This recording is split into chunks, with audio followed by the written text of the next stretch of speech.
Hi. Is this the room to speak about my movie pitch? Yeah, I'm here. I see your pitch. I see your pitch. I'm ready for you. I'm having a good day. Pitch me your film.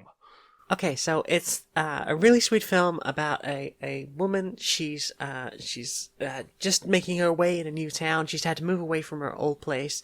Lost a lot of friends after she came out as trans. Is it a trans film? Is it trans film? Well, I mean, it's a film about coming to a new city and sort of trying to get a new friendship. It's about starting over from scratch. Okay. So She just happens to be trans. okay. So there's a couple of things. How far into the film is it going to be when we have that scene where they're putting on their makeup while they're crying, and like it's a whole big emotional scene because makeup's important. I wasn't thinking that we would have that at all. I'm trying to stay away from that kind of thing because I feel that like that's done a lot But in these films. wait, I'm not sure I understand. You're suggesting doing a trans film that doesn't have the putting on makeup while crying scene?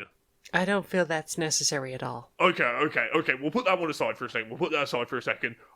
When are we gonna have the scene where like someone that knew them before turns up? It's a whole big dramatic thing, and like they're referred to by a different name. It's this whole big drama, and everyone's suddenly like, oh, "You're trans." When's that scene happening? I wasn't planning on having any scenes involving anyone from her past at all. Actually, she's making a whole new start. She's meeting new friends, meeting new people. But without that scene, how do we know they're trans? Well, I mean, it will be mentioned. I think she is going to. She's probably going to be meeting up with a few other trans people. Like locally, she'll meet. Wait. More than one trans person. Yeah, I was thinking like because most queer people and trans people have a lot of friends who are also queer and trans. So I guess that they would... I hate to stop you there. I'm the exec Sure. here. I'm the exec here, and you know, I've seen a lot of films. I've made a lot of films that have involved trans people. The rule is you only ever have one, because like if you have more than one, that's just too many. Like there's no that just don't make sense. You don't have more than one trans person. They're rare. You just have the one because there's not many of them. That's not really the case because trans people, like I was saying, like trans people very often hang out with other trans people. They have a sort of close knit friend group. In fact, the trope you find in a lot of films is that you will have a single gay person or a single trans person, and that is a big source of issues for them.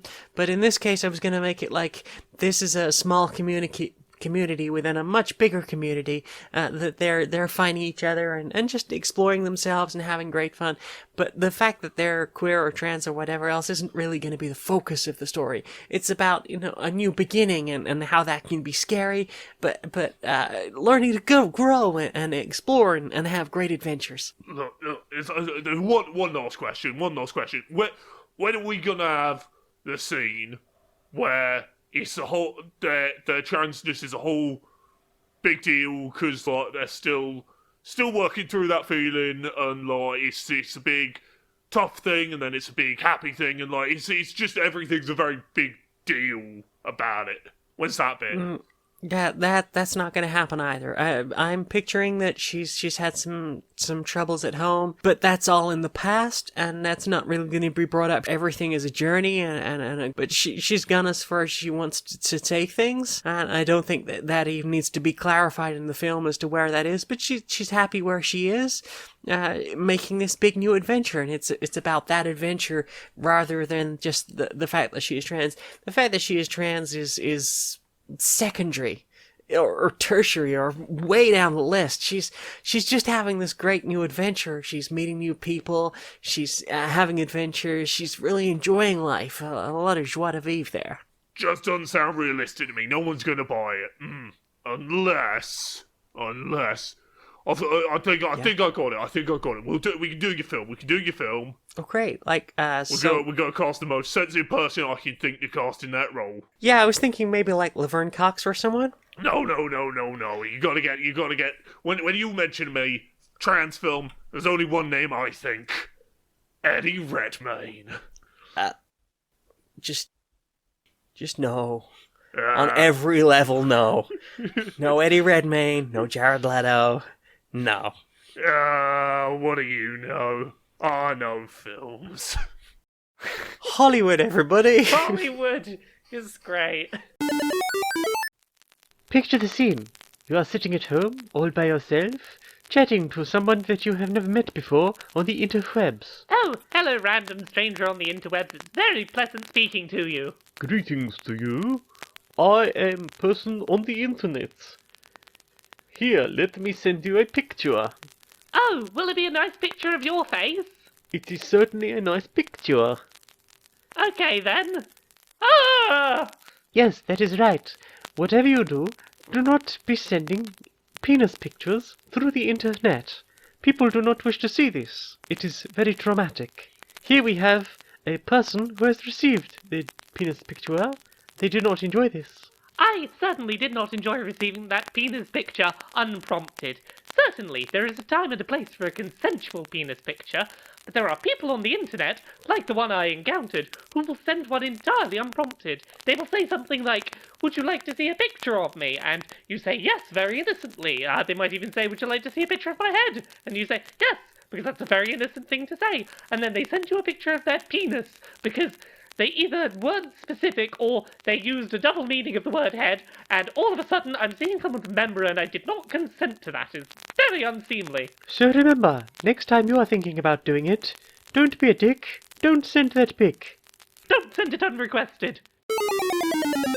So how you doing? I've not seen you in a while. Oh, I'm doing really well. I've been seeing some new people recently. Oh, lovely. They're all robots, I'll have you know. Oh, very nice, very nice. I know, this is a polyamorous relationship. It's just me and many, many robots. And as you can see, they're all right around me right now, as you can see. Oh, they look so starstruck around you. Oh, I know. They never stray far from me. They seem to, find it really hard to tear themselves away from me. Oh, you've got your own little orbit going on there. Oh. It's so romantic. Oh, I know. I was wondering for a little while what it was that was, drawing them all to me, and I think I finally worked it out. Oh, hey, what's that? Oh, I've got a real magnetic personality.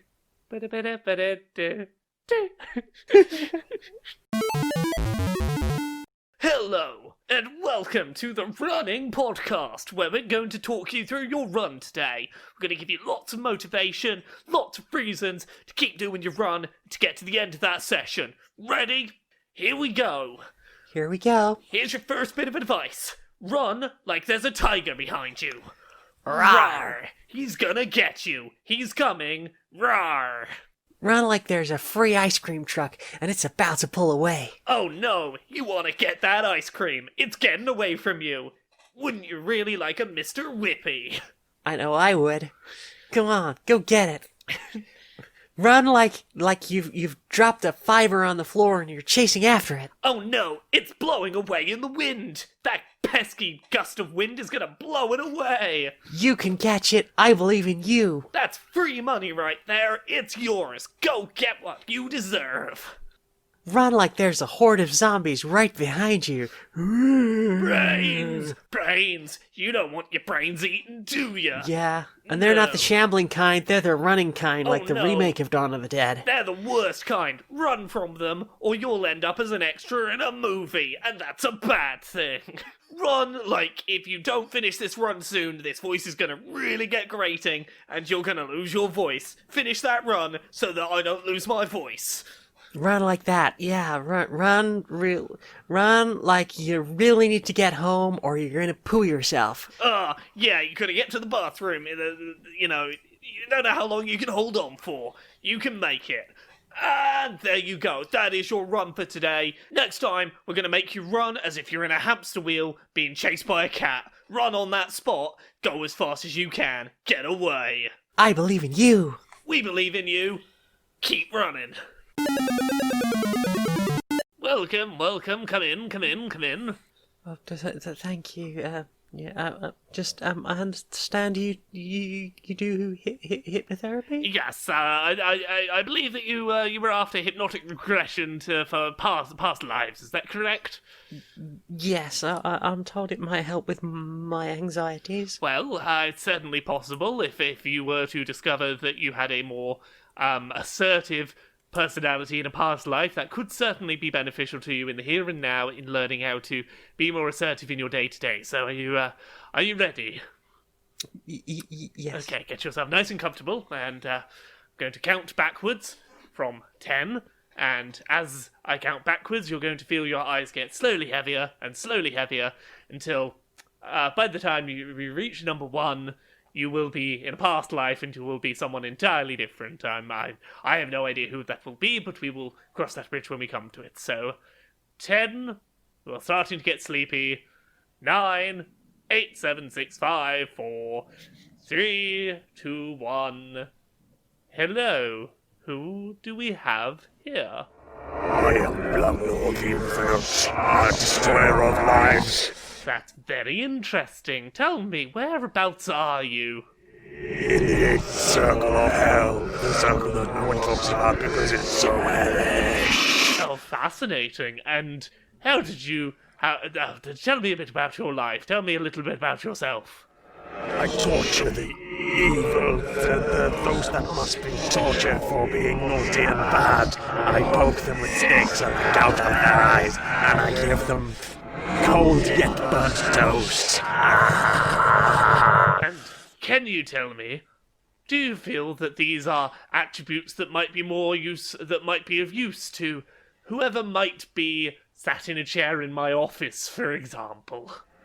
They are useful for the rehabilitation of infinite evil souls. I will destroy them all, and they will be rehabilitated or crushed, dust, and destroyed. Well, I certainly appreciate this sign of confidence, and as I count from 1 back up to 10, you're going to get less and less sleepy, and you will carry this confidence of, what was it, Bloodmore, the destroyer of worlds, was it?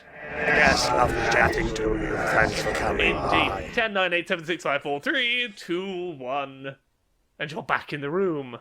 Yes, I am. Graffiti to the world. Oh no, this was not intended. Oh no. I should really call it quits any time that I accidentally regress someone back to the life where they were a demon. Should really know by now that doesn't work out. 6 times this week, Doctor. Oh, I'm sorry. It's just... I'm always so excited when that demon happens to have the personality trait that person was coming in for. It seems like a gold mine.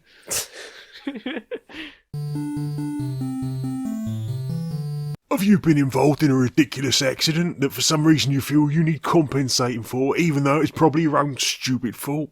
Then call Ridiculous Claims Direct.